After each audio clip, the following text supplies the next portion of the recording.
امید ہے آپ سب خیریت سے ہوں گے۔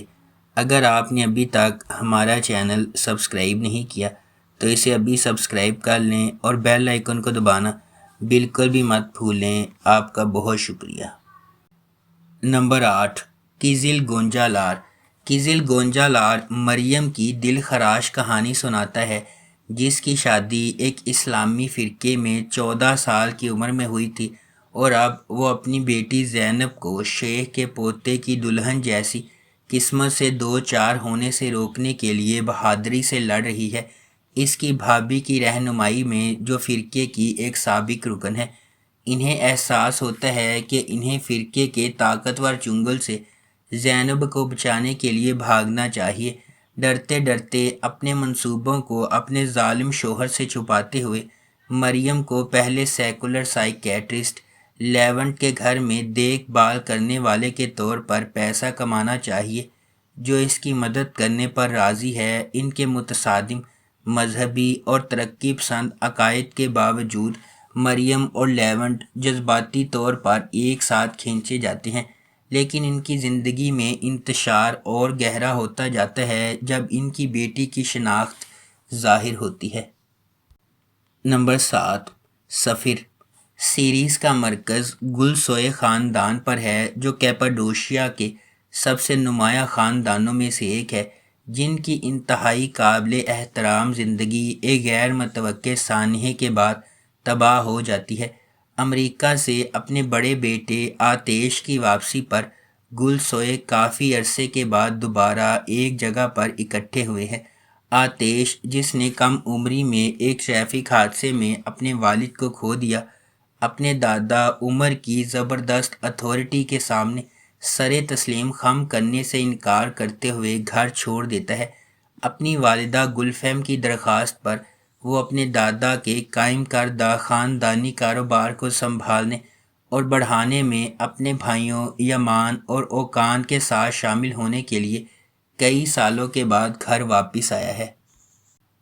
نمبر 6، اچکز کاردیش۔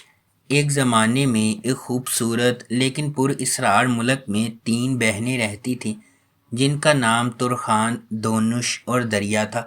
ایک قریبی خاندان کے طور پر وہ ہر رات ایک امید افزا مستقبل کا خواب دیکھتی تھی۔ شاید ایسی پرورش، جو ایولی کی دیودار کی خوشبو والی سڑکوں پر پریوں کی کہانی سے ملتی جلتی تھی، نے انہیں جوانی کی سنگین حقیقت کے لیے تیار نہیں کیا تھا۔ وقت گزرنے کے ساتھ بہنوں کو پتہ چلتا ہے کہ زندگی اور اس کے ساتھ ہونے والے انتخاب اتنے آسان نہیں ہیں جتنے وہ نظر آتے ہیں۔ ناقابل فہم راز وہ لوگ بھی چھپا سکتے ہیں جن پر سب سے زیادہ بھروسہ کیا جاتا ہے، اور خوفناک بیماریاں ماضی کی قیامت کا باعث بن سکتی ہیں۔ یہ انہیں اس سوال کی طرف لے جاتا ہے، کیا دنیا میں کوئی ایسی چیز ہے جسے وقت ٹھیک نہیں کر سکتا؟ نمبر 5، سینک کال کا پیمی۔ ایدا ایک روشن، خوبصورت نوجوان لڑکی ہے جو ایک پھول فروش پر کام کرتی ہے۔ وہ اپنی ڈگری حاصل کرنے اور اٹلی جانے کا خواب دیکھتی ہے، لیکن اس کے خواب اس وقت چکنا چور ہو جاتے ہیں جب بولت ہولڈنگ کمپنی کے وارث نے اس کی اسکالرشپ منسوخ کر دی اور اسے یونیورسٹی چھوڑنا پڑی۔ اب صرف 2 چیزیں اسے جاری رکھتی ہیں، اس کی پودوں سے محبت اور اس کی سرکن بولت سے نفرت۔ جب سرکن یونیورسٹی میں تقریر کرنے آتا ہے تو ایدا باہر احتجاج کر رہی ہوتی ہے۔ بدقسمت واقعات کا ایک سلسلہ ان دونوں کو دن کے بیشتر حصے میں ایک ساتھ ہتھکڑیاں لگا کر چھوڑ دیتا ہے۔ جب ادا کو معلوم ہوتا ہے کہ سرکن واقعی وہ سب کچھ ہے جس سے وہ نفرت کرتی ہے، مغرور، خود غرض اور ایک مکمل کنٹرول فریک۔ نمبر 4، یالی چپکنی۔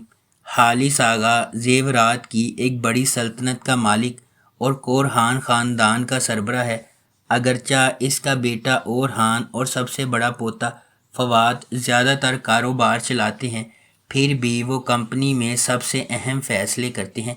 اس کا چھوٹا پوتا فرید، جو اس کے بھائی فواد سے بالکل مختلف ہے، ایک بہت ہی غیر ذمہ دار نوجوان بیچلر ہے جو ابھی بیرون ملک سے واپس آیا ہے، جہاں وہ تعلیم حاصل کرنے گیا تھا۔ حالث فرید کی لاپرواہی کو مزید برداشت نہیں کر سکتا اور وہ اپنی بیوہ بہو افاقت پر پابندی لگاتا ہے کہ وہ اسے شادی کے لیے ایک اچھی لڑکی تلاش کر کے دے۔ یہ خبر کہ حالث آغا اپنے پوتے کے لیے دلہن کی تلاش میں ہے نیلے رنگ سے غازین ٹپ میں کاظم کی حویلی تک پہنچتی ہے۔ کاظم کے امیر ہونے کی واحد امید اس کی خوبصورت بیٹیاں سنا اور سیران ہیں۔ نمبر 3، حدوثو سیودہ۔ حدوثو سیودہ خلیل ابراہیم کارسو کی کہانی ہے جو اپنی پیدائش کے وقت بحیرہ اسود کے گاؤں سے واپس آتا ہے۔ خلیل کو اس وقت فرار ہونے پر مجبور کیا گیا جب وہ صرف 5 سال کا تھا، جب اس کے والد کو مقامی کرائم بوس رضوان لیٹو نے قتل کر دیا تھا۔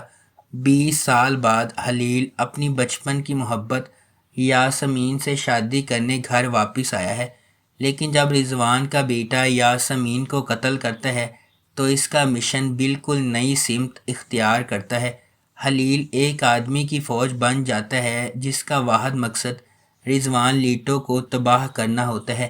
خلیل کو کچھ غیر متوقع حلیف ملتے ہیں جب وہ رضوان کی مجرمانہ کارروائیوں کے ذریعے کام کرتا ہے، بشمول رضوان کی بیٹی زینب۔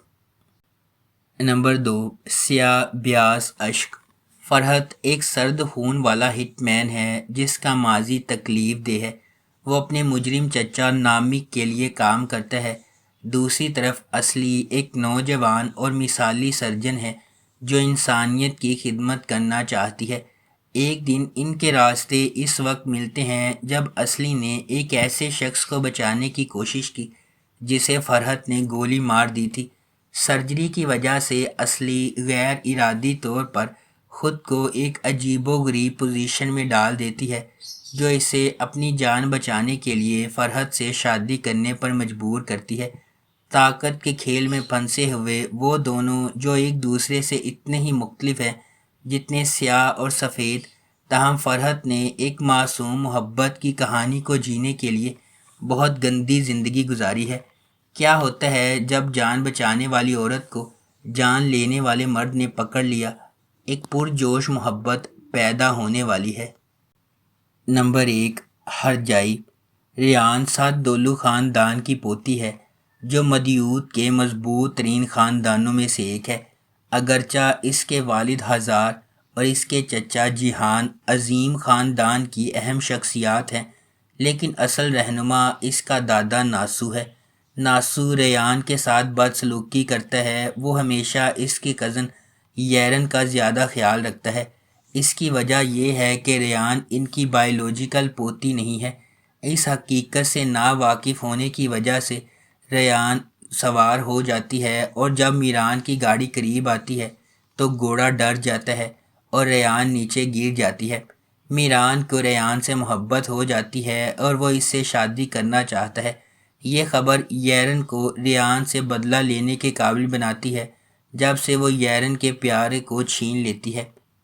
اگر آپ کو ہماری یہ ویڈیو پسند آئی ہے تو اسے لائک کریں، شیئر کریں اور ہمارے چینل کو سبسکرائب کرنا بالکل بھی مت بھولیں۔ آپ کا بہت بہت شکریہ۔